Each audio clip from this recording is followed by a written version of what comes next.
Hello students, good evening. Welcome to my YouTube channel the Educationist और मैं हूं आपका होस्ट एंड दोस्त and your chemistry teacher Arshad Inam. और स्वागत है आप लोगों का आज की केमिस्ट्री क्लास में। और आज हम 11th क्लास का एक टॉपिक क्लियर करेंगे। तो जैसा कि आप लोग जानते हैं कि हमारा केमिस्ट्री का फर्स्ट चैप्टर चला हुआ था क्लास 11th में, जिसका नाम है some basic concept of the chemistry. और उसमें हमारा मूल कॉन्सेप्ट चला हुआ था। तो पिछली वीडियो में मैंने मूल कॉन्सेप्ट आप लोगों को समझाया था। उम्मीद है आप लोगों को आज मूल कॉन्सेप्ट समझ में आया होगा। आज हम उससे आगे का नेक्स्ट टॉपिक देखेंगे, problems involving mole concept in a solution. तो उससे पहले हम एक सॉल्यूशन के बारे में जान लेते हैं। तो आपका एक सॉल्यूशन होता है, जैसा कि आपने पिछली 9th क्लास में भी पढ़ा और पिछली वीडियो में भी देखा, व्हेन टू और मोर chemically non-reactive substances are mixed so a homogeneous mixture is formed that is called solution। ठीक है। अब अगर हम सॉल्यूशन की बात करें तो वो दो कंपोनेंट से मिलकर बना होता है। नंबर एक होता है आपका सॉल्यूट प्लस दूसरा होता है सॉल्वेंट। ठीक है। तो सॉल्यूट और सॉल्वेंट हम पर्टिकुलर सब्सटेंसेस को अमाउंट्स की जो रिलेटिव क्वांटिटीज़ होती है उनके बिहाफ पे हम बोलते हैं।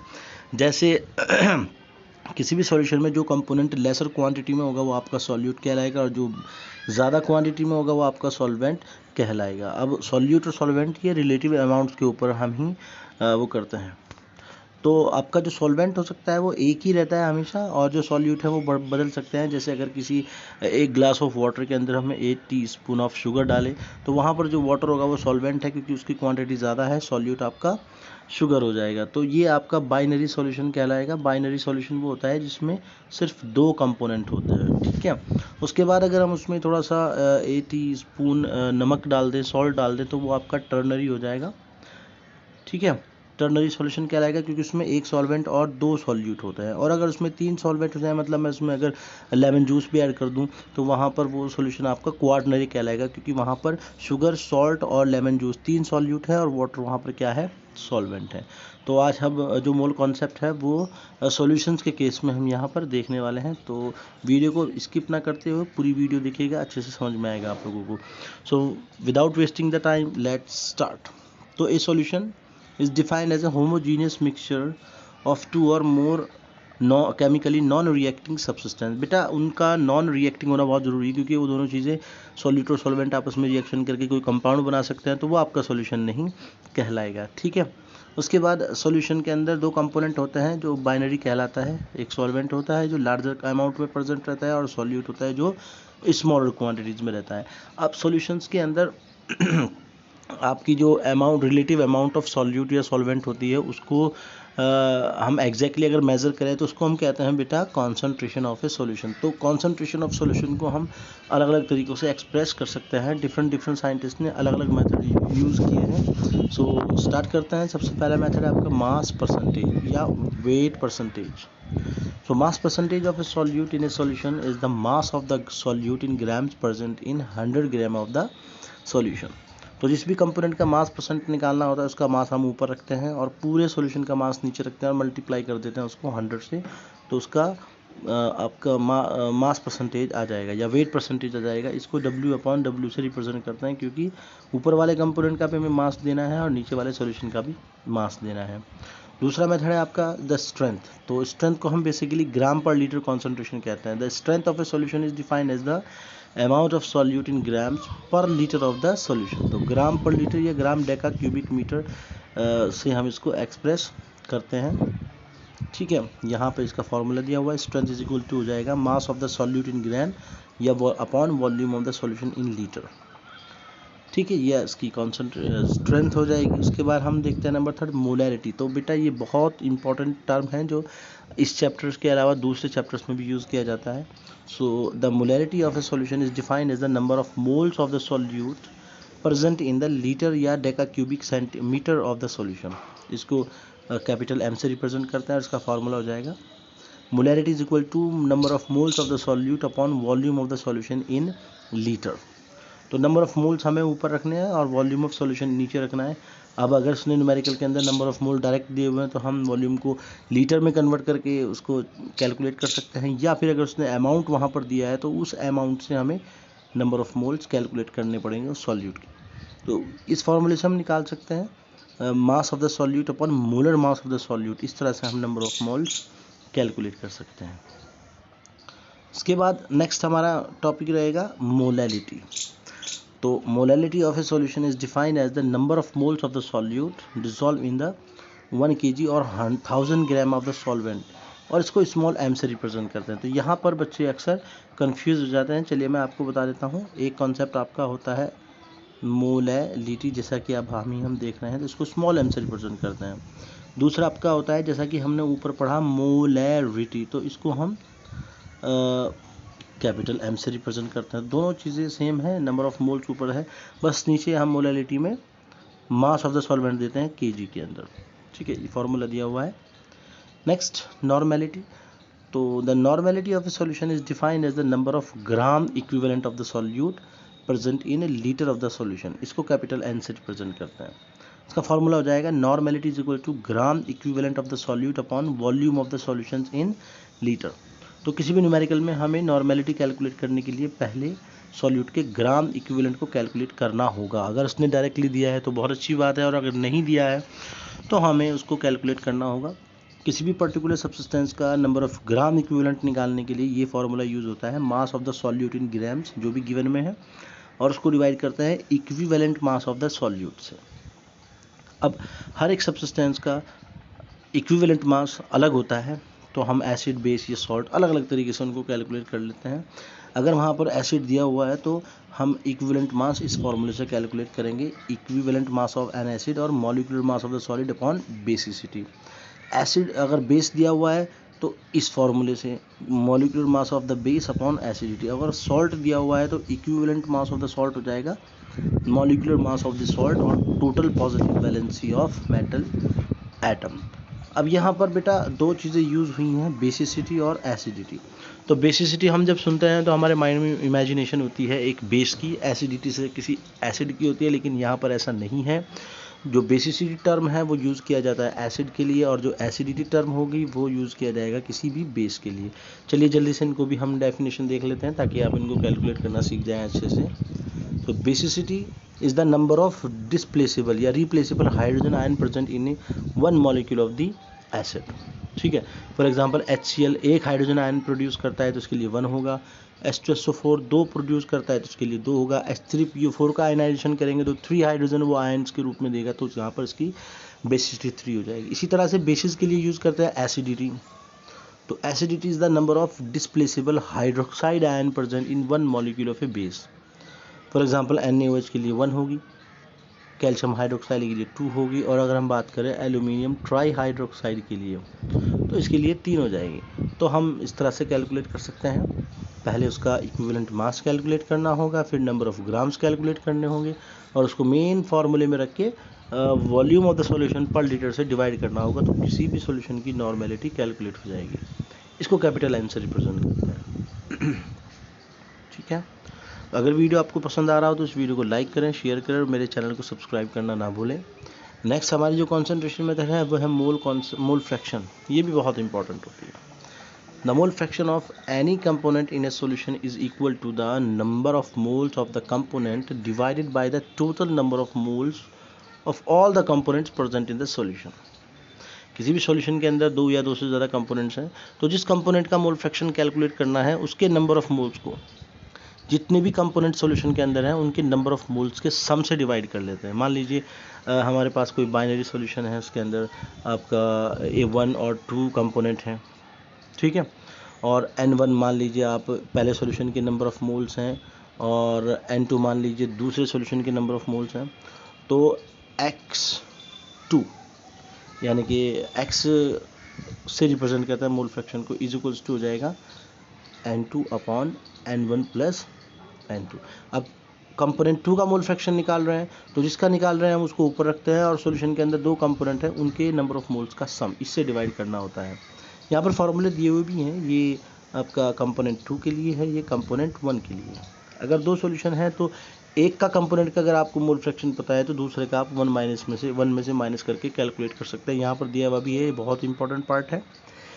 किसी भी कंपोनेंट सॉल्यूशन के अंदर जितने भी कंपोनेंट्स होंगे बेटा उनके मोल फ्रैक्शन का सम हमेशा यूनिटी होता है, यानी कि 1 आता है। ठीक है, चलिए आगे बढ़ते हैं। नेक्स्ट और लास्ट हमारे कॉन्सेंट्रेशन मेथड है पार्ट्स पर मिलियन, ppm हम इसको कहते हैं शॉर्ट में। तो ऐसे सॉल्यूशन जिनके अंदर आपके सॉल्यूट की कॉन्सेंट्रेशन बहुत कम होती है, डाइल्यूट होती है या बहुत ट्रेसेस में पाए जाते हैं, तो वहाँ पर हम इस कॉन्सेंट्रेशन मेथड का यूज़ करते हैं, इसको ppm कहते हैं। और ppm of a solution is the part of the solute by mass in percent in the million of the solution, यानी कि हम किसी भी पर्टिकुलर सॉल्यूशन को मिलियन बनाकर उसमें फिर हम कैलकुलेट करेंगे। जैसे ppm is equals to mass of A upon mass of solution multiply 10⁶, इसको हम मिलियन कहते हैं 10 की पावर को। जैसे पोल्यूशन एटमॉस्फेयर का हम ppm में कैलकुलेट करते हैं, जो सी वाटर होता है उसके अंदर जो घुली हुई गैसेज होती हैं उसको भी हम ppm में रिप्रेजेंट करते हैं, एटसेट्रा। ठीक है बेटा, तो ये जो आपकी मेन कॉन्सेंट्रेशन इक्वेशंस हो गई हैं। अब आगे कुछ और रिलेशन देख लेते हैं, जैसे मोलैरिटी इक्वेशन। मान लीजिए आपके पास कोई एक पर्टिकुलर सॉल्यूशन है, उसका वॉल्यूम v है, मोलैरिटी इसकी m1 है। अब आप उसको डाइल्यूट करते हैं, उसमें थोड़ा सा वॉल्यूम डालते हैं, तो जो नया वॉल्यूम हो जाएगा वो v2 हो जाएगा, और जो नई सॉल्यूशन की मोलैरिटी होगी वो m2 हो जाएगी। तो इस तरह से हम रिलेटिव मोलैरिटीज़ को कैलकुलेट कर सकते हैं। अगर बैलेंस केमिकल इक्वेशन की बात करें तो हम कंपोनेंट और सॉल्यूशन 1 और सॉल्यूशन 2 के नंबर ऑफ मोल्स से उनको डिवाइड कर सकते हैं, तो ऐसे ज़्यादा बेटर आपका रिजल्ट आता है। इसी तरह से सेम तरीके से नॉर्मेलिटी इक्वेशन होती है। अगर किसी सॉल्यूशन की नॉर्मेलिटी n1 है, वॉल्यूम v1 है, उसका वॉल्यूम चेंज कर दे, v2 कर दे, तो उसकी नॉर्मेलिटी n2 हो जाएगी। तो यहाँ से हम उनको कैलकुलेट कर सकते हैं। बाकी कुछ और रिलेशंस भी दिए हुए हैं जिनको आप डीपली पढ़ने के लिए अच्छे से पढ़ सकते हैं। अब बाकी सारी आपकी ये टर्म्स हो गए हैं। अब कुछ न्यूमेरिकल्स देख लेते हैं, किस तरह से न्यूमेरिकल्स पूछे जाते हैं यहाँ पर। तो इम्पॉर्टेंट न्यूमेरिकल्स है, ध्यान से देखिएगा। A solution is prepared by 2 gram of substance A to 18 gram of water. Calculate the mass percentage of the solution. एक सॉल्यूशन बनाया गया 2 ग्राम सब्सटेंस ए और 18 ग्राम वाटर के साथ, तो उसने मास परसेंटेज पूछी है सॉल्यूट की। तो पहले सॉल्यूट का मास गिवन है, सॉल्वेंट का भी दिया हुआ है। अब हम सॉल्यूशन का मास कैलकुलेट कर लेते हैं, क्योंकि फॉर्मूले में सॉल्यूशन का मास चाहिएगा। तो solute plus solvent is equal to 20 gram हो जाएगा। तो परसेंटेज निकालना है मास का, तो mass of the solute upon mass of the solution multiply 100, तो 2/20, क्योंकि 2 ग्राम आपका सब्सटेंस ए है, 20 ग्राम पूरा सॉल्यूशन है, air component solute plus solvent, तो डिवाइड करेंगे, मल्टीप्लाई करेंगे 100 से, तो 10% आ जाएगा। बाकी मास परसेंटेज की बेस पर जितने भी न्यूमेरिकल्स आते हैं वो इसी तरीके से आप सॉल्व कर सकते हैं। नेक्स्ट प्रॉब्लम नंबर 3 है, calculate the molarity of NaOH in a solution prepared by dissolving 4 gram of enough water to form 250 ml of the solution. Molarity पूछी है NaOH की एक सॉल्यूशन के अंदर, जिसके अंदर 4 ग्राम NaOH घुला हुआ है 250 ml ऑफ सॉल्यूशन के अंदर।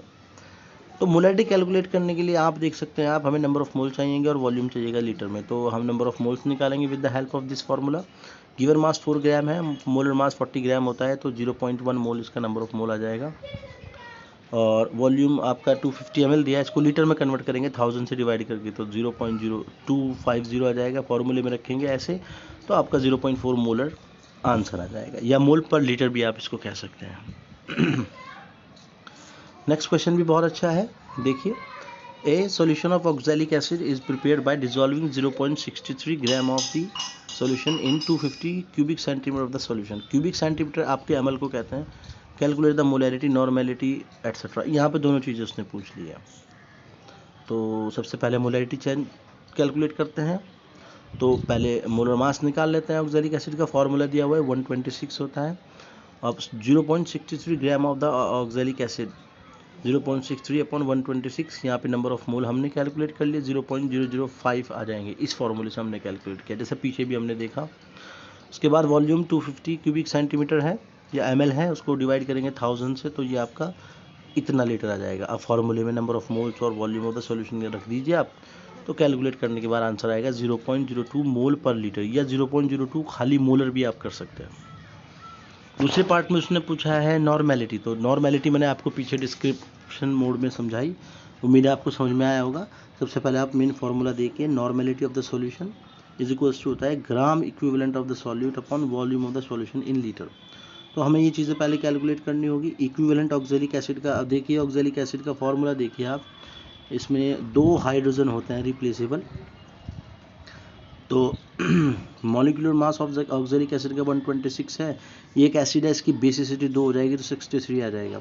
अब ग्राम इक्विवेलेंट कन्वर्ट कर लेते हैं, given mass upon molar mass, तो ये आ जाएगा 0.01 ग्राम पर इक्विवेलेंट, ये ग्राम इक्विवेलेंट सॉरी, फॉर्मूले में ग्राम इक्विवेलेंट रखेंगे और नीचे वॉल्यूम रखेंगे तो 0.04 ग्राम इक्विवेलेंट पर लीटर, या खाली 0.04 नॉर्मल भी यहाँ आ जाएगा। अब ये तो सीधे सीधे न्यूमेरिकल्स होते हैं, कई न्यूमेरिकल्स में वो थोड़ा सा घुमा भी देता है, जैसे नेक्स्ट न्यूमेरिकल में बहुत अच्छा न्यूमेरिकल है, the density of 3 molar solution of NaCl is 125 ग्राम पर ml, कैलकुलेट द मोलैलिटी। अब ध्यान से देखें, यहाँ पर मोलैलिटी पूछा है उसने, ठीक है। तो सबसे पहले फार्मूला देख लेते हैं मोलैलिटी का, मोल्स ऑफ द सॉल्यूट होता है और मास of the solvent in kg होता है। तो 3 मोलर NaCl सॉल्यूशन का मतलब है कि 3 मोल घुले हुए हैं 1 लीटर ऑफ द सॉल्यूशन में, और मास ऑफ ए 1 लीटर का 1000 ml होता है, और हम सॉल्यूशन निकालेंगे तो volume multiply density, volume 1000 ml है और डेंसिटी 1.25 ग्राम पर ml है, तो 1250 ग्राम आ जाएगा। अब 3 मोल है, ये तो 1 मोल का आ गया, अब 3 मोल है तो यहाँ पर 175.5 ग्राम आपका मास आ जाएगा NaCl का।